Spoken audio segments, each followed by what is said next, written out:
40 വർഷം ഈ ജനത്തെ വഴി നടത്തിക്കൊണ്ടുവന്നതാ. ഒടുവിൽ ആ നാട്ടിൽ പ്രവേശിക്കുകയില്ല എന്ന്. പക്ഷേ മോശ സങ്കടപ്പെടുന്നില്ല. ഇറങ്ങി വന്ന ഇസ്രായേൽ ജനത്തെ വിളിച്ചുകൂട്ടി ഇസ്രായേൽ ജനത്തിനെ ആശീർവദിക്കുന്നുണ്ട്.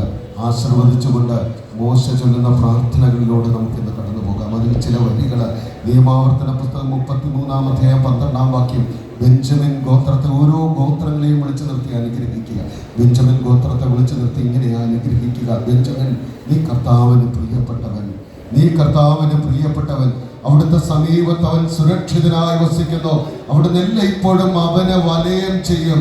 അവിടുത്തെ ചുമലുകളിടയിൽ അവൻ വാസമുറപ്പിക്കും. കേട്ടില്ലേ? ബെഞ്ചമിൻ, നീ കർത്താവിന് പ്രിയപ്പെട്ടവൻ. ഒരപ്പൻ തൻ്റെ മക്കളെ തോളിലെടുക്കുന്നത് പോലെ ഇതാ കർത്താവ് നിന്നെ തോളിലെടുത്തിരിക്കുന്നു. അവന്റെ ചുമലുകളുടെ ഇടയിൽ നീ വാസമർപ്പിക്കുമെന്ന് ഇതാ ദൈവം നമ്മളെ തോളിലേറ്റിയിരിക്കുന്ന ഒരപ്പൻ തന്റെ കുഞ്ഞിനെ തോളിലേറ്റി സംരക്ഷിക്കുന്നത് പോലെ എല്ലാ അനർത്ഥങ്ങളിൽ നിന്നും എൻ്റെ ദൈവം എന്നെ ചുമലിലേറ്റി സംരക്ഷിക്കുന്നു എന്ന് അവന്റെ വലതുകൈ, അവന്റെ കരുത്തുറ്റ ഭുജം എന്നെ വലയം ചെയ്യുമെന്ന്. എല്ലാ അനർത്ഥങ്ങളിൽ നിന്ന്, എല്ലാ രോഗപീഠകളിൽ നിന്ന്, എല്ലാ സങ്കടങ്ങളിൽ നിന്ന് ഇതാ കർത്താവിന്റെ കരം എന്നെ വലയം ചെയ്തിരിക്കുന്നു, എന്റെ കുടുംബത്തെ വലയം ചെയ്തിരിക്കുന്നു എന്ന ബോധ്യത്തോടുകൂടെ എന്റെ വലുതമ്പുരാനെ എന്നെ അനുഗ്രഹിക്കണമേ, എന്റെ കുടുംബത്തെ അനുഗ്രഹിക്കണമേ, നിന്റെ ചുമലിൽ എന്നെ താങ്ങിക്കൊള്ളണമേ തമ്പുരാനെ എന്ന് ആഗ്രഹിച്ചുകൊണ്ട് നമുക്ക് ഒരുമിച്ചൊന്ന് പാടി പ്രാർത്ഥിക്കാം. അനുഗ്രഹമാകും അനുഗ്രഹമാകും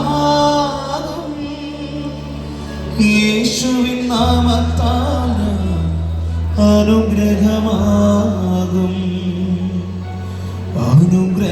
അനുഗ്രഹമാകും ഞാൻ അനുഗ്രഹമാകും യേശുവിൻ നാമത്താൽ അനുഗ്രഹമാകും. യൂദാ ഗോത്രത്തെ വിളിച്ചു നിർത്തുന്നുണ്ട്. നിയമാവർത്തന പുസ്തകം 33-ാം അധ്യായം 7-ാം വാക്യം ഇങ്ങനെ പറയുക: കർത്താവേ, യൂദായുടെ സ്വരം ശ്രവിക്കണമേ, അവനെ തന്നെ ജനത്തിന്റെ അടുത്തേക്ക് കൊണ്ടുവരണമേ, അങ്ങയുടെ കരം അവനെ സംരക്ഷിക്കട്ടെ. കേട്ടില്ലേ? യൂദാ ഗോത്രം എല്ലാവരും അകന്നു നിന്നതാണ്. അതുകൊണ്ട് തന്നെ കർത്താവേ, അവനെ അങ്ങേ ജനത്തിന്റെ അടുത്തേക്ക് കൊണ്ടുവരണമേ. ഒരുപക്ഷെ നമുക്ക് പ്രാർത്ഥിക്കാവുന്നതാണ്. ബന്ധങ്ങളിൽ വിള്ളലുകൾ വീണവരൊന്ന് സമർപ്പിച്ചൊന്ന് പ്രാർത്ഥിക്കട്ടെ.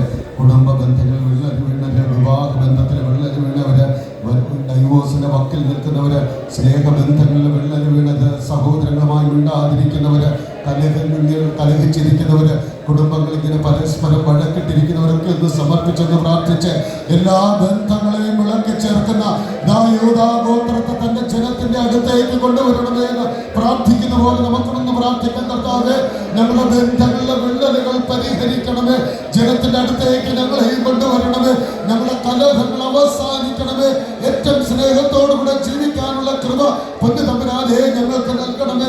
നിന്റെ കരുത്തുറ്റ കരം ഞങ്ങൾക്ക് സംരക്ഷണമായിരിക്കണമേ, ഞങ്ങളുടെ ബന്ധങ്ങളെ താങ്ങി നിർത്തണമേ തമ്പുരാനെ ആഗ്രഹിച്ചുകൊണ്ട് എല്ലാവരും ഒരുമിച്ചൊന്ന് പാടി പ്രാർത്ഥിക്കട്ടെ.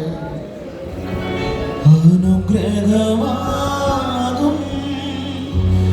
ഞാൻ അനുഗ്രഹമാകും യേശുവിൻ നാമത്താൽ അനുഗ്രഹമാകും അനുഗ്രഹമാകും